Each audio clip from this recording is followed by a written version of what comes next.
This is the new full-frame Sony 16mm F1.8 G lens, a compact, ultra-wide lens that's lightweight, fast, and made with both photo and video shooters in mind. It's going to be available April 2025, and it's going to cost $799 US or $1099 Canadian. One of the most interesting things about this lens is that it's smaller, lighter, and cheaper than the 20mm F1.8, one of my favorite lenses in this same category. So in this video, we're going to take a look at the overall performance of the new 16mm lens. We've got video examples, photo examples, and some of my thoughts after having used it for a bit. And of course, we're going to try and decide whether you should buy it or not, or whether there are better options out there for you. So secure the cup and let's get into it.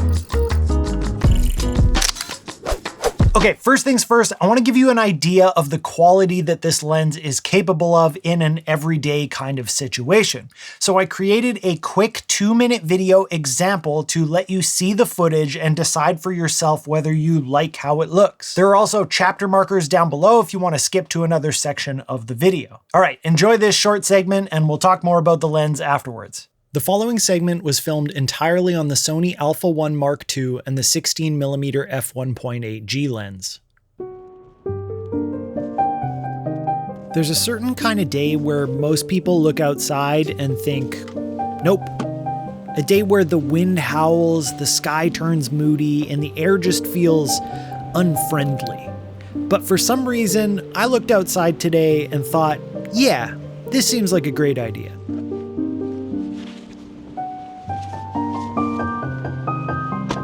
Now, sure, technically this is what people call bad weather, but who decided that? Who got to make the call that warm and sunny is good, but cold and windy and chaotic is bad? Because honestly, this is kind of amazing. It's like nature just cranked up the volume to 11, and I get a front row seat.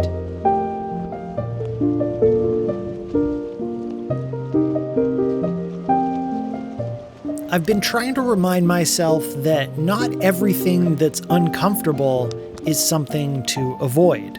Sometimes the things that challenge us, that shake us up a little bit, end up being the most memorable.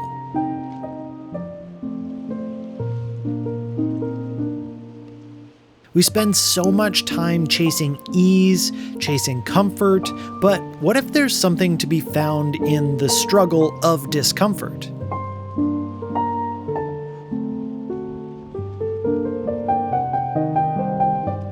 Sure, I may have been a little bit uncomfortable. In the moment, the wind blasting in my ears, the cold creeping into my toes, getting pelted by a wave that crashed against the rocks, but in the end, I was fine. And honestly, it was kind of funny, even exhilarating. And that's the thing, we're so quick to label experiences as good or bad, but what if we just let them be what they are? Moments like this that push us out of our comfort zones, those are the ones that we remember. So maybe there's no such thing as bad weather, just weather.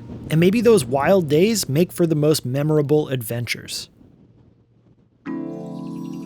Okay, let's talk about the physical build and functions of this lens, because for a lot of people, especially vloggers, handheld shooters, anyone using a gimbal, size and weight matters just as much as image quality does. This lens is tiny. It weighs only 304 grams, which is almost 70 grams lighter than the 20mm F1.8 and over 200 grams lighter than the 16 to 25 F2.8 lens. It's also noticeably smaller, which makes it one of the most compact ultra-wide primes that Sony has ever made. In terms of build quality, it's pretty much what you'd expect from a Sony G series lens, and more so nowadays, the G series and the G Master series kind of feel like they're made out of similar materials, so we've definitely got some of that going on here. It's definitely got some weather sealing, there's a gasket on the back, it's dust and moisture resistant. They always have the same disclaimer that it's not waterproof or whatever, but you've definitely got some weather resistance on there. It's got the fluorine coating on the front element to help repel water and fingerprints.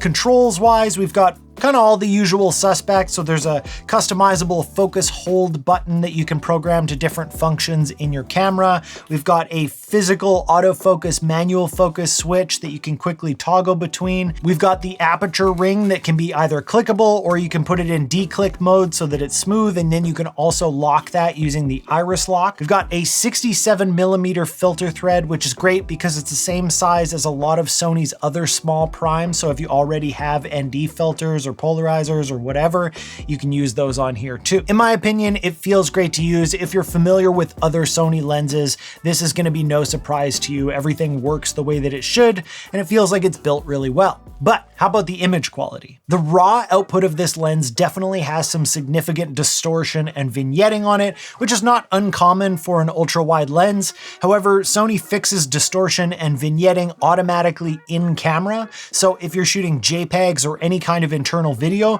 you'll actually never see it. But if you're shooting raw photos and importing into Lightroom, there's no correction profile quite yet, which means that you'll need to manually adjust for distortion or vignetting until Lightroom gets that profile going. Capture One seems to somehow recognize the camera's built-in correction data, so the issue is mostly avoided as long as you shot with the corrections turned on in your camera. And if you always just shoot with those corrections turned on in your camera, which is what I have it set to, this is something that you won't ever have to think about. I didn't even notice or think about these problems until I actually went looking for it. For videography, one thing that's great about this lens is the very minimal focus breathing. Even if you have lens corrections turned off in the camera, there's so little focus breathing with this. And that's actually more important than you might think, because if you are using the lens corrections, if you're using breathing compensation in your Sony cameras, it's going to crop in a certain amount. And the more lens breathing on a lens, the more it's going to have to crop.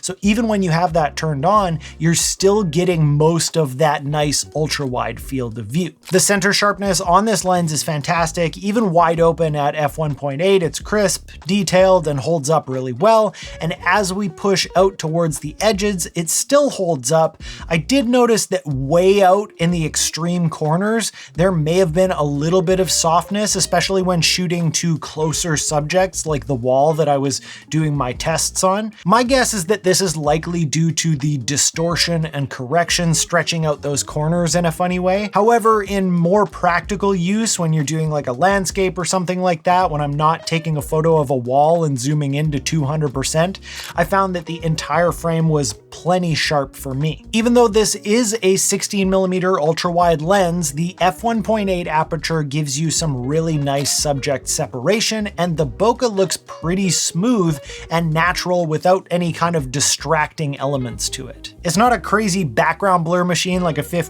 or an 85 because you don't get that same kind of compression, but for an ultra wide, the depth of field is still quite pleasing. Close focusing distance is 15 centimeters or 5.9 inches, which is close enough for some dramatic wide angle close-ups if you want to. So while this isn't a macro level lens, you can still get some nice foreground background separation if you use that minimum focus distance creatively. And of course, going back to the f1.8 aperture, you're going to get some better low light performance than maybe some of your other f2.8 options out there. All right, so now that we've seen how this lens performs, let's break it down. Who is this lens perfect for, and who might want to look elsewhere? This is a solid option for vloggers and content creators. If you're looking for a super lightweight, ultra wide lens that won't make your camera front heavy, this is a great option. It's great for handheld shooting and mounting on a gimbal. An autofocus is fast and reliable. So content creators, vloggers, that's all stuff that they're going to need. To go along with that, other filmmakers and video shooters can definitely consider this lens as well. This lens has almost no focus breathing, which is huge if you're doing any kind of rack focusing. On the photo side, landscape and architecture photographers might want to take a look at this lens. If you're looking for a sharp ultra wide prime for capturing big dramatic shots, this lens really does a great job. Of course, because of the size and weight of it, it makes it easy to hike in and out of remote locations for those landscape photographers as well. And lastly, astrophotographers. I'm putting an asterisk next to this one because it's so rainy and cloudy here on the West Coast that I didn't actually get to test any astrophotography. But in theory, with the f1.8 aperture and 16mm field of view, this lens should be great for capturing the night sky. You'll get a lot of light gathering ability, and astrophotographers love a good ultra wide. Now, who might want to skip out on this lens? First of all, people who need zoom flexibility. This is a prime lens, so you can't zoom in or out with it. You're locked into the 16mm. If you need more flexibility, or you're running and gunning and you're not sure exactly what you're gonna need, wide angle zoom like a 16-35 or a 16-25 might actually be a better choice. Next, people who need built-in stabilization. This lens doesn't have any built-in stabilization, so if that's something that you rely on, you'll be depending entirely on your camera's IBIS. In my experience, IBIS does a great job, and I didn't have any problems with this at all, but I know that some people still prefer optical stabilization. Unfortunately, there aren't a lot of full-frame Sony lenses with OSS these days anyway, because I think they assume that their IBIS is good enough so they don't have to put it in the lenses anymore. So even if you don't go with this one, good luck finding one that has it. And for now, people who are relying on Lightroom and RAW corrections. Now, this all depends on when you're watching this video. Maybe Adobe's got it figured out by April when it actually comes out, but as of right now in February, it's not there yet. So you're gonna have to wait until you've got the corrections for this lens. All right, so after spending time with this lens, here's my honest take. For me, the size and weight are the biggest selling points of this lens. It's even smaller and lighter than that 20mm f1.8 G, which was one of my favorite lenses in this category. The image quality is fantastic. In all my real world testing, I never ran into anything that would hold me back from using the images that I got from this lens. Autofocus is fast. Focus breathing is super minimal. It was just super easy, reliable, and worked exactly how I wanted it to. Of course, there are trade-offs. Like I mentioned before, the RAW thing for Lightroom, you're gonna have to wait for the profiles or just deal with it however you want. But for me, the biggest limitation is less specifically about this lens and more just about the fact that it's a prime lens, and it's a very specific look for a prime lens as well. Personally, I tend to lean towards zoom lenses more for flexibility, and if that's you too, there are some really solid alternatives that will still get you your 16, but will get you a little bit more too. The Sony 16-25 f2.8 is a bit more expensive, but it gives you that zoom range while still staying really compact. The Tamron 17-28 f2.8 and Sigma 16-28 f2.8 are almost the same price as this lens here, but they give you a little bit of a range for your framing flexibility. But third-party lenses also lose some of the benefits of native Sony glass, like breathing compensation, better autofocus integration, and whatever else Sony decides to hold back from the third-party manufacturers. Let me know down in the comments, does this lens fit your setup, or are you holding out for something else? And while you're down there, check out the links in the description for this lens and anything else that I mentioned in this video. If you enjoyed this, make sure to hit the like, subscribe, and the notification button so you don't miss out on future videos.